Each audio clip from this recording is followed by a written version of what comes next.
ಹೊಟ್ಟೆ ಶುದ್ಧವಾಗಿದ್ದರೆ ಜೀರ್ಣಶಕ್ತಿ ಚೆನ್ನಾಗಿರುತ್ತೆ. ಜೀರ್ಣಶಕ್ತಿ ಚೆನ್ನಾಗಿದ್ದು ಯಾರಿಗೆ ಸರಿಯಾಗಿ ಹೊಟ್ಟೆ ಶುದ್ಧವಾಗಿರುತ್ತೆ, ಕರಳು ಶುದ್ಧವಾಗಿರುತ್ತೆ, ಅವರಿಗೆ ವಾತ ಪಿತ್ತ ಕಫ ದೋಷಗಳು ಬ್ಯಾಲೆನ್ಸ್ ಇರ್ತವೆ. ಹೊಟ್ಟೆ ಶುದ್ಧಿ ಮಾಡ್ತಕ್ಕಂಥ ಮನೆಮದ್ದುಗಳನ್ನು ನೋಡೋಣ. ಮೊದಲನೇ ಮನೆಮದ್ದು, ರಾತ್ರಿ ಮಲಗುವಾಗ 1 ಲೋಟ ಬಿಸಿ ನೀರಿನಲ್ಲಿ 4 ಚಮಚದಷ್ಟು ಹರಳೆಣ್ಣೆ ಹಾಕಿ ಸೇವನೆ ಮಾಡಬೇಕು. ಅತಿ ಬೇದಿ ಆದರೆ 2 ಚಮಚ. ಮತ್ತು ಎರಡನೇ ಮನೆಮದ್ದು, ಬಿಸಿನೀರಿನಲ್ಲಿ 1 ಚಮಚ ತ್ರಿಫಲ ಚೂರ್ಣ ಹಾಕ್ಬೋದು. ಮೂರನೇ ಮನೆಮದ್ದು ಏನಂತ ಹೇಳಿದ್ರೆ, ಶ್ರೀ ಗುರು ಬಸವಲಿಂಗಾಯ ನಮಃ. ಓಂ ನಮಃ ಶಿವಾಯ. ಸರ್ವರಿಗೂ ಭಕ್ತಿಯ ಶರಣಾರ್ಥಿ. ಆತ್ಮೇಲೆ ಇವತ್ತಿನ ಸಂಚಿಕೆಯಲ್ಲಿ ಹೊಟ್ಟೆ ಶುದ್ಧೀಕರಣ ಮಾಡುವ ಮನೆಮದ್ದುಗಳನ್ನು ನೋಡೋಣ.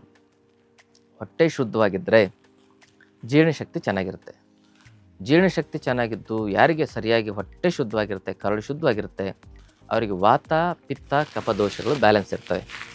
ವಾತ ಪಿತ್ತ ಕಫ ದೋಷಗಳು ಬ್ಯಾಲೆನ್ಸ್ ಇತ್ತು ಅಂತ ಹೇಳಿದ್ರೆ ಸಪ್ತ ಧಾತುಗಳು ಬಹಳ ಶಕ್ತಿಯುತವಾಗಿರ್ತವೆ.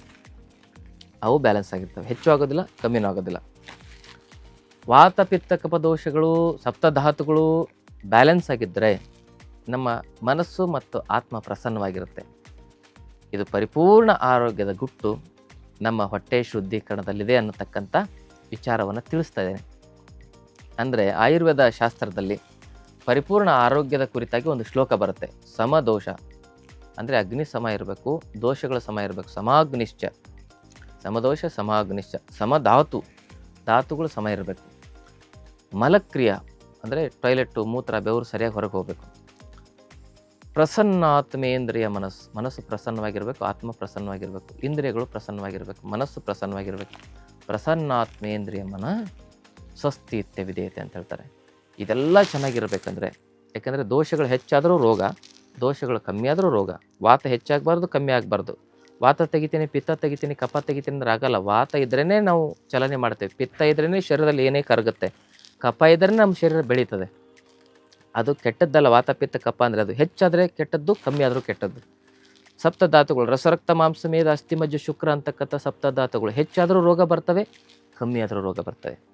ಅಗ್ನಿ ಹೆಚ್ಚಾದರೂ ರೋಗ, ಕಮ್ಮಿ ಆದರೂ ರೋಗ.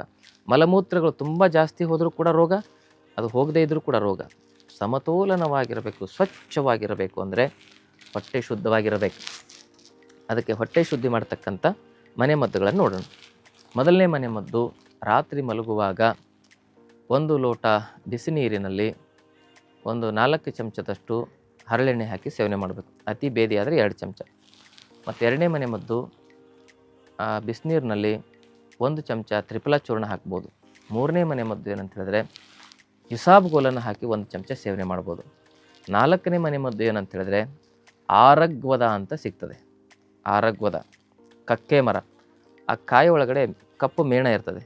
ಆ ಮೇಣವನ್ನು ತೆಗೆದು ಅದನ್ನು ಒಂದು 3-4 ಕಡಲೆಕಾಳು ಗಾತ್ರದಷ್ಟು ಉಂಡೆ ಮಾಡಿ ನುಂಗಿ ಬಿಸಿನೀರು ಕುಡಿಬೇಕು, ಒಂದು ಅರ್ಧ ಗ್ಲಾಸ್. ಅದರಿಂದನೂ ಕೂಡ ನಮ್ಮ ಮಲಬದ್ಧತೆ ಸಮಸ್ಯೆ ಶಾಶ್ವತ ಪರಿಹಾರ. ಇನ್ನು ಇಂಗಳಾರದ ಕಾಯಿ ಅಂತ ಸಿಗುತ್ತೆ. ನೀವು ಯೂಟ್ಯೂಬ್ನಲ್ಲಿ ಸರ್ಚ್ ಮಾಡಿ ನೋಡಿ, ಇಂಗಳಾರ ಕಾಯಿ ಅಂಥೇಳಿ. ಗೂಗಲ್ನಲ್ಲಿ ಸರ್ಚ್ ಮಾಡಿ ನೋಡಿ, ಇಂಗಳಾರದ ಒಂದು ಟ್ರೀ ಅಂಥೇಳಿ, ಮರ ಅಂಥೇಳಿ. ಆವಾಗ ಅದು ಸಿಗುತ್ತೆ, ಇಂಗಳಾರದ ಕಾಯಿ. ಅದಕ್ಕೆ ಇಂಗಳಕಾಯಿ ಅಂತಲೂ ಕರೀತಾರೆ.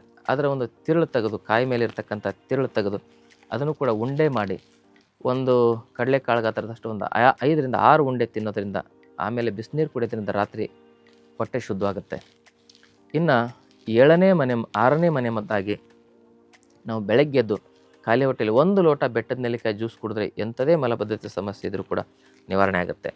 ಇನ್ನು 7ನೇ ಮನೆಮದ್ದಾಗಿ ಈ ಬೆಳಗ್ಗೆ ಎದ್ದು ಖಾಲಿ ಹೊಟ್ಟೆಯಲ್ಲಿ 1 ಲೋಟ ಬಿಸಿ ಬಿಸಿ ನೀರು, ಅದರಲ್ಲಿ 1-1.5 ಚಮಚ ಸೈಂಧವ ಲವಣವನ್ನು ಹಾಕಿ ಕುಡಿದು ವಾಕಿಂಗ್ ಮಾಡಬೇಕು. ಆಮೇಲೆ ಅರ್ಧ ಗಂಟೆಗೆ ಒಂದ್ಸರಿ ಒಂದೊಂದು ಗ್ಲಾಸ್ ನೀರು ಕುಡಿತಾ ಬನ್ನಿ. ಹೊಟ್ಟೆ ಕಂಪ್ಲೀಟಾಗಿ ಶುದ್ಧಿ ಆಗುತ್ತೆ. ಅದೆಷ್ಟೇ ಮಲಬದ್ಧತೆ ಇದ್ದರೂ ಕೂಡ ಈ ಸೈಂಧವ ಲವಣದ ನೀರನ್ನು ನಾವು ಸೇವನೆ ಮಾಡೋದ್ರಿಂದ ಸರಿಪಡಿಸ್ಕೋಬೋದು. ಹೀಗೆ ಇವೆಲ್ಲ ಮನೆಮದ್ದುಗಳು ಮಲಬದ್ಧತೆ ನಿವಾರಣೆಗೆ ಉತ್ತಮ ಪರಿಹಾರ. ಯಾರು ಮಲಬದ್ಧತೆ ನಿವಾರಣೆ ಮಾಡ್ಕೋತಾರೆ ಅವರಿಗೆ 100 ವರ್ಷ ಆರೋಗ್ಯ ಮತ್ತು ಆ ಒಂದು ಸಮಾಧಾನ, ಶಾಂತಿ, ನೆಮ್ಮದಿ ಶತಸಿದ್ಧ ಅಂಥೇಳಿ ನಿಮಗೆ ಹೇಳಲಿಕ್ಕೆ ಇಚ್ಛೆ ಪಡ್ತೇನೆ. ಈ ಮಾಹಿತಿ ಇಷ್ಟವಾದಲ್ಲಿ ತಮ್ಮ ಬಂಧು ಮಿತ್ರರೊಂದಿಗೆ ಶೇರ್ ಮಾಡ್ಕೊಳ್ಳಿ. ಜೊತೆಗೆ ಚಾನಲನ್ನು ಸಬ್ಸ್ಕ್ರೈಬ್ ಮಾಡ್ಕೊಂಡಿಲ್ಲ ಅಂದರೆ ದಯವಿಟ್ಟು ಸಬ್ಸ್ಕ್ರೈಬ್ ಮಾಡ್ಕೊಳ್ಳಿ.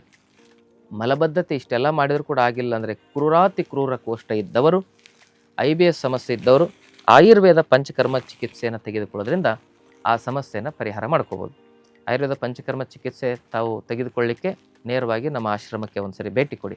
ತಮ್ಮೆಲ್ಲರಿಗೂ ಶರಣಾರ್ಥಿ. ಇನ್ನಷ್ಟು ಆಯುರ್ವೇದ ಮತ್ತು ಯೋಗ ಚಿಕಿತ್ಸೆ ಟಿಪ್ಸ್ಗಾಗಿ Vaidyashree health tips channel subscribe ಮಾಡಿ, ಹಾಗೆ ಫೇಸ್ಬುಕ್, ಇನ್ಸ್ಟಾಗ್ರಾಂನಲ್ಲಿ ಫಾಲೋ ಮಾಡಿ.